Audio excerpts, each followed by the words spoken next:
and Rasmus goes knight to f6.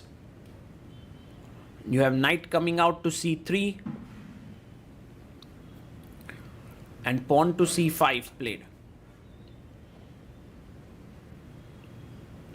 He goes g3 here, trying to get the bishop out to g2, and e6 is a very nice move. You want to play d5, so the right move now is not bishop g2 but actually knight f3, which is what Hans plays. And the point is, after d5 you want to take and push d4, which is very important. So pawn to d5 played, and now you can take. Taking with the knight is also possible, but Rasmus goes very solid with ed5, and we are actually going into now the Tarrasch territory with d4, the main line of the Tarrasch system. Knight comes out to c6, and he goes bishop to g2.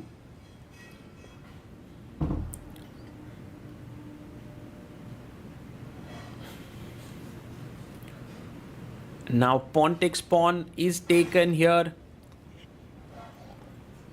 and this is kind of the main line now. Knight takes d4, and you bring your bishop out to c5. So yes, that's exactly what Rasmus does. And look at Niemann's face. He knows that this is very drawish in nature. Knight to b3 played, and now bishop b6 is the main line. Yes, he plays it. Often in this opening, it so happens you don't get a chance to get a fighting position, as it's very, very drawish in nature. Knight a4. By the way, knight d5 is a playable line here, but bishop e6, and black has enough compensation for the missing pawn. So knight a4, castles, he takes on b6, and now a takes b6.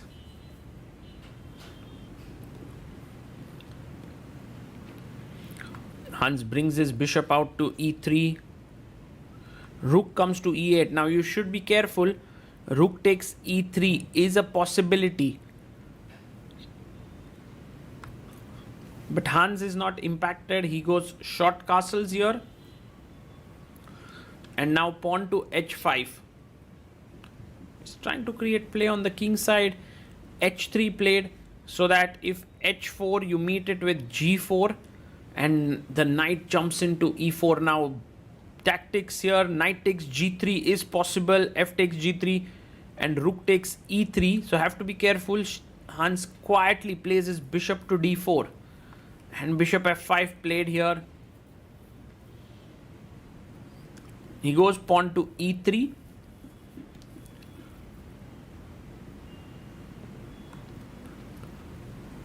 and the bishop drops back to g6. He plays his pawn to h4, fixing the pawn on h5 here, and the knight comes back to f6 here. White's position slowly starting to get slightly better.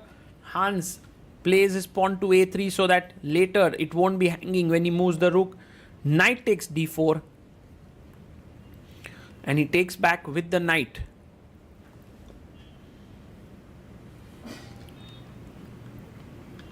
Bishop comes in. He wants to trade another pair of minor pieces, and Hans brings his rook to c1. Take on g2. Bishop takes g2, and he takes king takes on g2.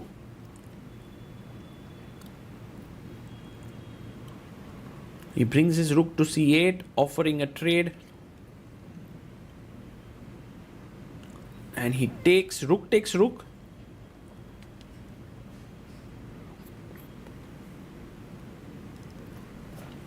Queen takes c8, and now brings his queen to d3. And the queen is well positioned here, looking in both the directions. But rook e7 played here by Rasmus. Queen comes to b3. b6 pawn is hanging. He goes queen c5, defending b6 and d5 pawns. And now rook to d1. Slowly and steadily, d5 pawn is a weakness. You can go knight e2 to f4 to then have 3 attackers here. Yes, he plays knight e2.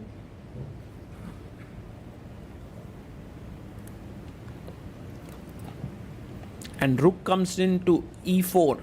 The point is that if he goes back knight d4, if you had gone knight f4 here, d4 would have equalized. So knight d4, rook goes back to e7.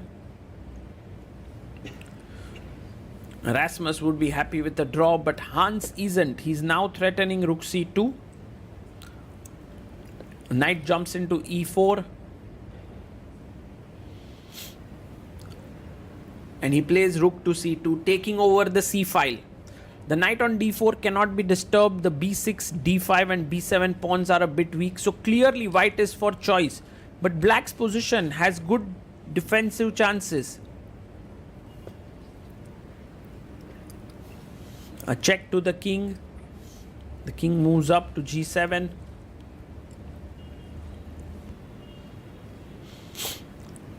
And now Hans plays this very interesting move, queen b4.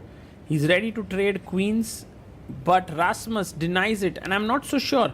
If he would have taken, I believe it would have given him good drawing chances. But queen f6 and now knight to f3. And black plays his knight to c5.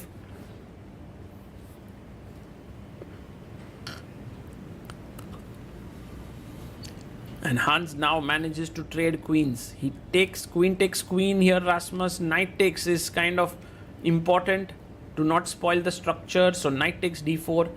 And let's take stock of the situation. We have a rook and knight and 6 pawns per side. But it's the quality of the pawns. These 2 pawns are doubled and isolated. This pawn is also isolated. So clearly here it's Hans who is pressing. King f1. He goes knight e6, offering a trade of knights. But Hans declines it. He plays knight to b5. And the king comes in, king to e5. And the rook drops back.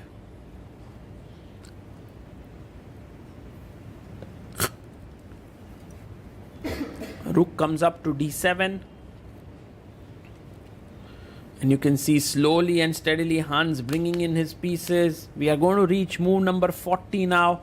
Although Rasmus has 1 minute on the clock, all he has to do is make a couple of moves and then gets additional 50 minutes on the clock. It's because of this increment here, which is not just like few seconds, but like 50 minutes. It's very difficult to beat someone in this time control who is solid. Rook d8.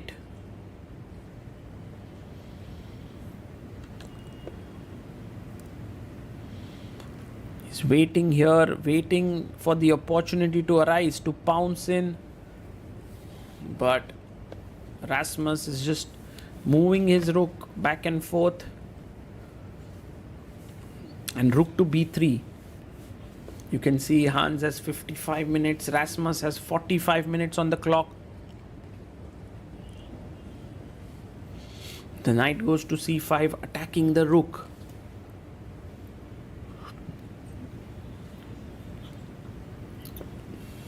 Takes control of the 4th rank, and now maybe there is rook d4, rook f4 as well. Knight goes back to a6, attacking the rook once again.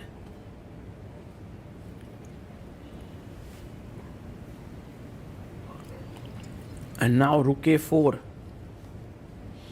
Because if the knight moves, then I can enter in. Knight to c5. But he goes rook d4. He doesn't go in to a8.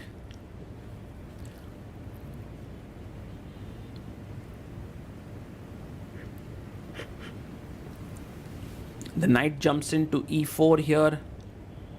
Look at the maneuvering nature of this game. Oh my goodness. Rook to b4. And he goes back, rook d8.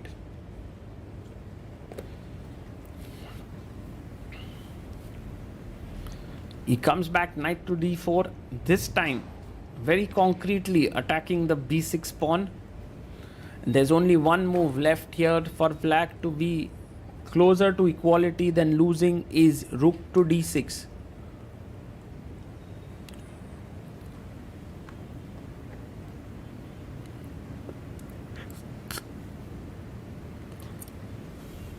Plays his rook to the a file, and now rook f6, attacking the f2 pawn. The knight comes back to f3, giving a check.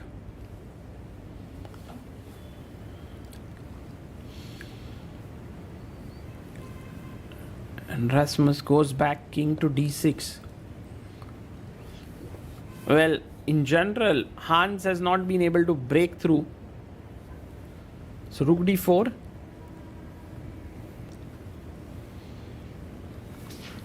And rook to f5, defending the pawn on d5, and rook d1.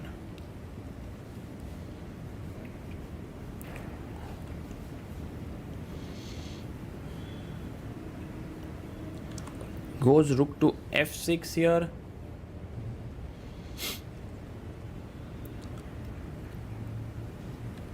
And rook to c1 played.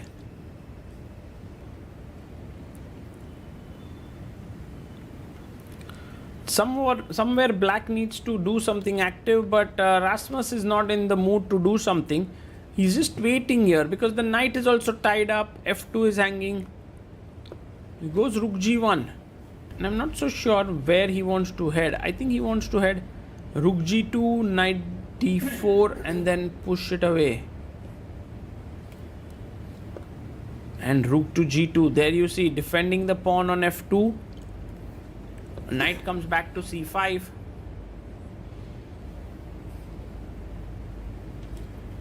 And Hans brings his knight to d4. He brings his knight to the center of the board. And knight a4. He's trying to run away to the other side to hassle white's queenside pawns, but b4 just gaining space. Knight to b2.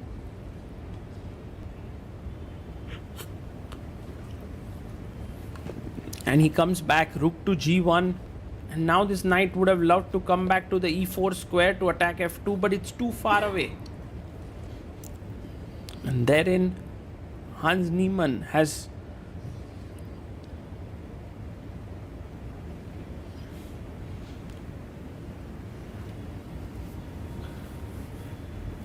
Hans goes knight to b5 check, and all of a sudden, like, black needs to be like where to go with the king. King c6, king d7. He decides to go king e7. But isn't rook d1 just dropping the pawn on d5?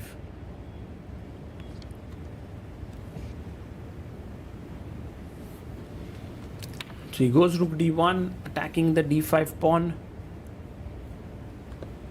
Rook f5, defending it. And f4. I like this move because he's taken away almost all the squares from the black rook. Rook to f6. And he chops off the pawn. I mean, the thing is, it was not necessary to give up the pawn, but any move like king e6 met with knight c7 check. And so rook d5, and he goes rook c6. But Niemann has won a very important pawn now.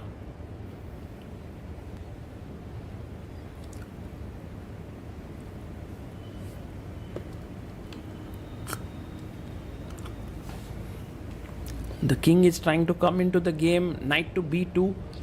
Look at Svane's time. It's 6 minutes, while Niemann is at 57 minutes on the clock. Rook d2.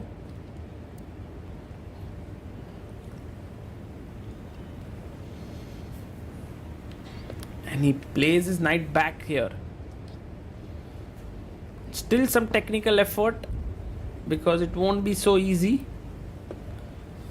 King to d3. Oh, he's coming in via... If the rook moves to c2 to b3,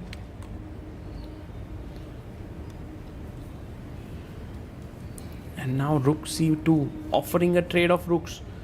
I think black shouldn't accept it. Rook g1 to attack the g3 pawn.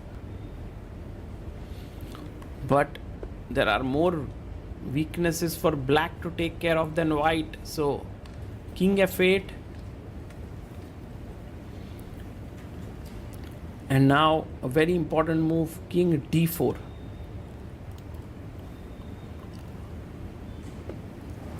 So king d4. And now you can pick up the pawn here. Rook takes g3. Yes, he takes it. Rook takes g3.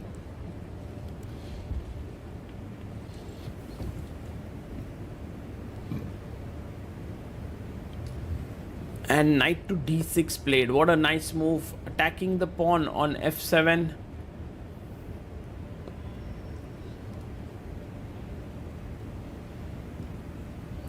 And now rook takes a3. He takes the pawn on f7. King to g8. And he takes another pawn. Rook takes on b7. Hans Niemann has somehow, kept on grinding and managed to win this.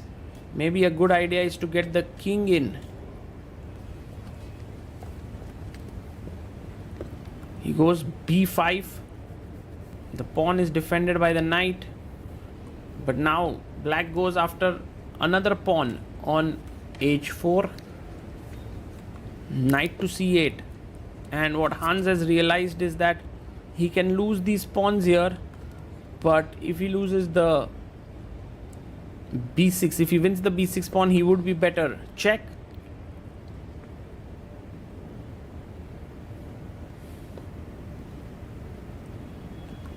And king comes up to f7. Hans comes back with his knight. Knight to d5 check.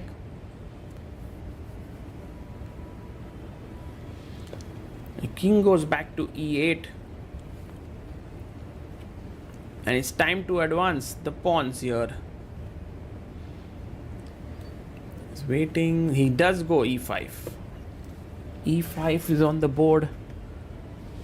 And the threat naturally is e6 and mate, because then all the squares are covered. And he resigns. Hans Niemann scores his first win, a 75 move grind.